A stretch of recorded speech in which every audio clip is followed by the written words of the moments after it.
Good morning, or depending on when you're watching this, good afternoon, good evening, or good night. My name's Ross, and as always told, out of voice of the radio, so today it's happening again! Yeah, we need to talk about Aerodactyl. Now, you see, Aerodactyl has... And again, whenever I'm talking about the best art in a set, can we all just agree that I'm not talking about Haiganasuke or Okacheke? Because I think I have made it ridiculously clear at this point that they are my favourite artists in the Pokemon TCG, and I'm always going to go for their artwork first. So, when I say that the Aerodactyl has the best art in Lost Origin, I am of course saying with the exception of any Okacheke or Haiganasuke cards. Good? Brilliant. So, this Aerodactyl, absolutely stunning. It is a stunning card, and I have no argument against that. It is a card that I want to get in both Japanese and English, although as we're going to see in this video, I'm going to be focusing on the Japanese card moving forward. You'll see why in a moment. But what's gone and happened with Aerodactyl, and I've had a bunch of people getting in touch with me since yesterday going, Wassy, have you seen this? What's going on? And essentially what's happening with Aerodactyl is the same thing that's happening with Machamp. And that is to say that Aerodactyl should not be a hideously expensive card. But Aerodactyl is currently in the process of becoming a hideously expensive card. Now, we've talked in recent days about the Giratina from the set, the alternate art Giratina V, and we've talked about the fact that that alternate art Giratina V is an exception. It is a particularly cool card that is seeing a particularly large amount of hype, and the price is going a little bit nuts. It's just happening, alright? But Aerodactyl shouldn't be like that. For starters, Aerodactyl is not as popular a Pokemon as Giratina. And in terms of playability, although I do like Aerodactyl V-Star and I think it's a good card, it's not even on the same level as Giratina V-Star. But the price is going crazy. And here's the thing. If we look at the graph for Giratina, and I'm not going to update it, I showed it to you yesterday. But if we look at the graph for Giratina, what we see is a card that is very, very expensive. Graph, of course, from TCG Player. And it is starting to go down in price, as you would expect. But it's not going down particularly fast, I think it's fair to say. You know, it's a card that started off as a $220 card, and now it's coming down as a $200 card. So the graph might seem steep when you look at it, but it's gone from like $225 to $210. It's still a very, very expensive card. It's Giratina, and as we talked about in recent videos, at this stage, we've just got to accept the Giratina is an exception. It might slowly come down over time, or it might end up being the new Umbreon from Evolving Skies that comes down a little bit and then starts going up until it's like a $400+ card. But either way, as I told you yesterday, if you want to get Giratina, likelihood is, no guarantees, just telling you what's happened in the past with similar cards, the likelihood is, wait a couple of weeks, let it go down a bit, and then, although actually it has, no, I need to show you the new graph, don't I? It has actually rebounded back up to 235. It's getting a bit silly. It should be going down slowly over the next couple of months and then slowly building from that, but people are getting very excitable lately. But the point is, the Giratina is an exception, very popular Pokemon, possibly the best deck in the game at the moment. I understand why this is happening. I do not understand why this is happening to Aerodactyl. Aerodactyl, now I'm recording this on the 13th of September. Back on the 5th of September, this was an $80 card. It's now got a market price of $120. It's gone up by 50% in the space of a week. But actually, that doesn't tell us the whole story. Unfortunately, that is not the story. Because what you can see here is that actually it's been going up in kind of dramatic shifts. It's been going up quite a bit. And it seems to be basically what happened with Machamp. Now, as best as I can see, what happened with Machamp basically was that some people did a buyout. That is to say, some people went onto places like TCG Player and just bought them all. And then artificially increased the price. And some got listed for a high price and got sold at that high price. And then everybody went, oh, this is the price now. And then a card which should not be a ridiculously expensive card ended up becoming, and again, I'll show you in a minute why it shouldn't be a ridiculously expensive card, but a card that shouldn't have been a ridiculously expensive card ended up becoming a ridiculously expensive card. Now, the good news is for Machamp that it is starting to become a little bit more sensible. We are seeing it's becoming just a little bit better than it was. You can see on this graph here for Machamp that it spiked up super quickly, and then over time it is actually starting to come down quite gently. It's been up at about $130. It's now dropped to about $110, but you'll notice that it started as like a $50 card, and that is about right. Because if we take something like Rotom V, it's another card from Lost Origin, which is a beautiful alternate art, and you can see there that it's been hovering at $40 to $50, which for a new hyped card from a set, alternate art, low pull rate, etc., yes, that is exactly what we would expect. Hovering around $50, going up and down as the release comes around. This is what it should look like, not what's happening with Aerodactyl. And it seems like a similar kind of thing is happening, because it shouldn't be like this. If we go and look at the sales of Aerodactyl, we can see that what we've got here is a bunch of sales which are basically hovering kind of around 150 to 175-ish, with a couple of exceptions. There's a $200, there's a couple of $110, but it's hovering around about that kind of level.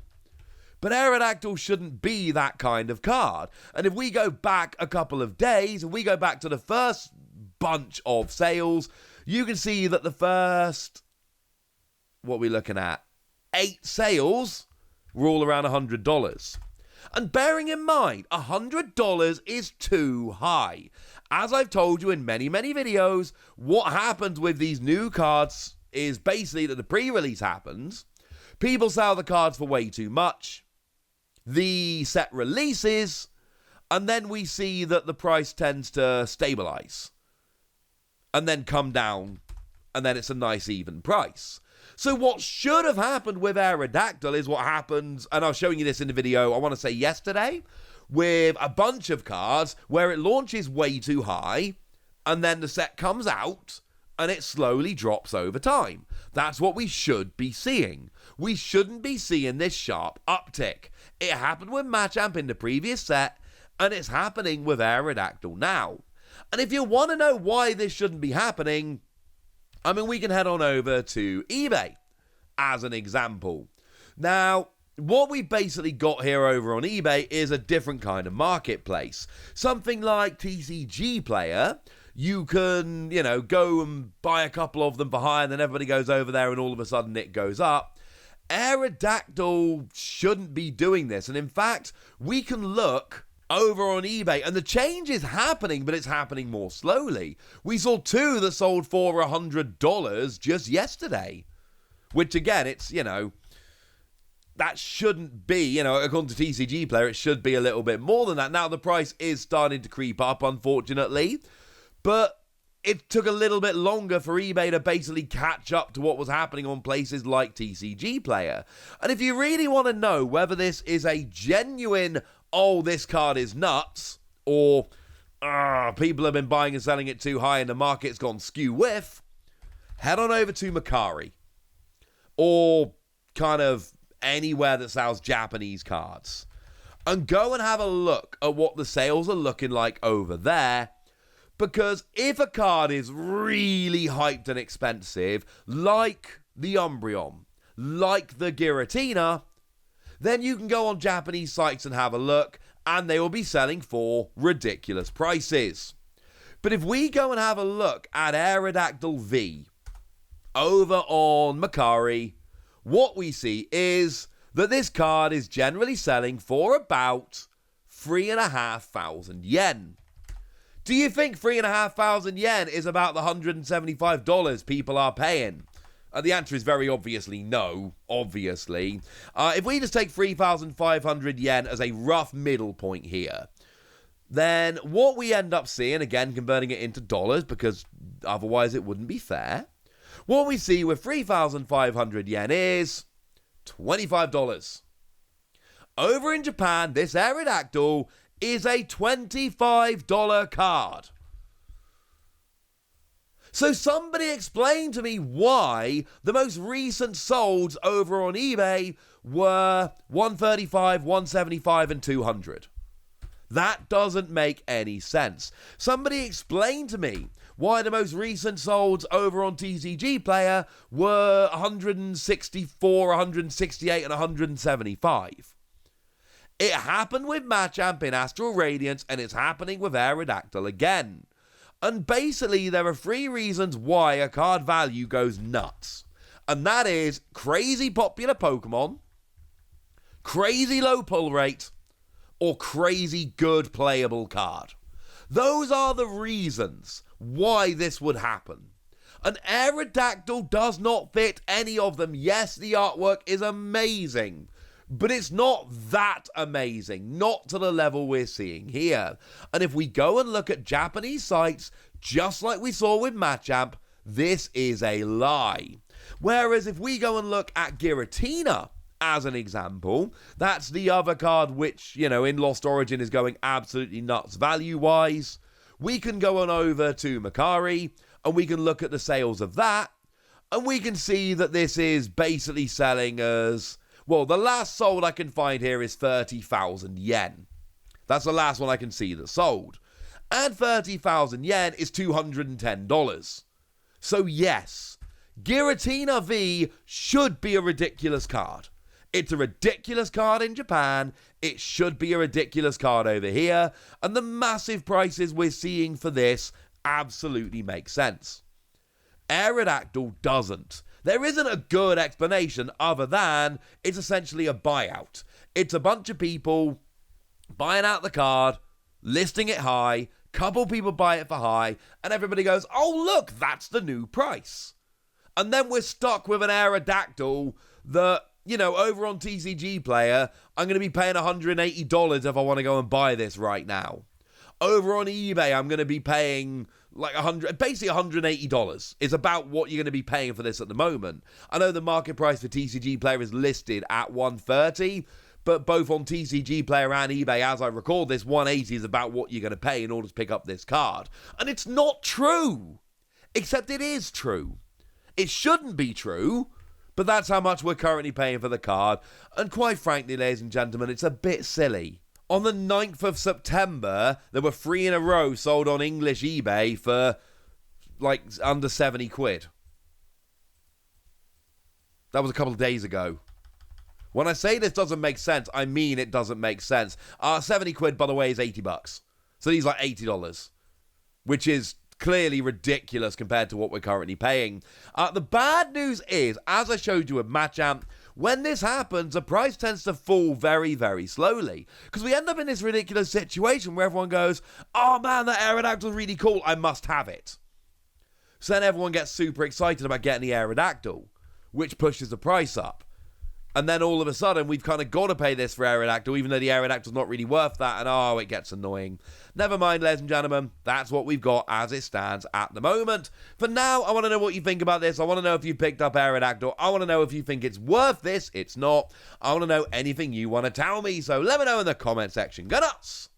Be nice! And then make sure you like this video, subscribe to this channel, follow me on Twitter at the Wasi. That's where we talk Pokemon and card games and Pokemon card games and all kinds of fun things. And please do consider checking out patreon.com/PTCG Radio, where you can join a Discord to chat Pokemon, get weekly bonus pods pretty much, where I answer all of your questions and tell loads of stories, and where I give shout-outs to people like the lovely CD Infinity, who is our newest Patreon and is, as far as I can see, a very lovely person. So thank you for all the support, and thank you for being a thoroughly lovely person. But by far the most important thing as always, look after yourselves till next time, would ya? Thank you very much for watching. My name's Ross, and you've been watching PTCG Radio.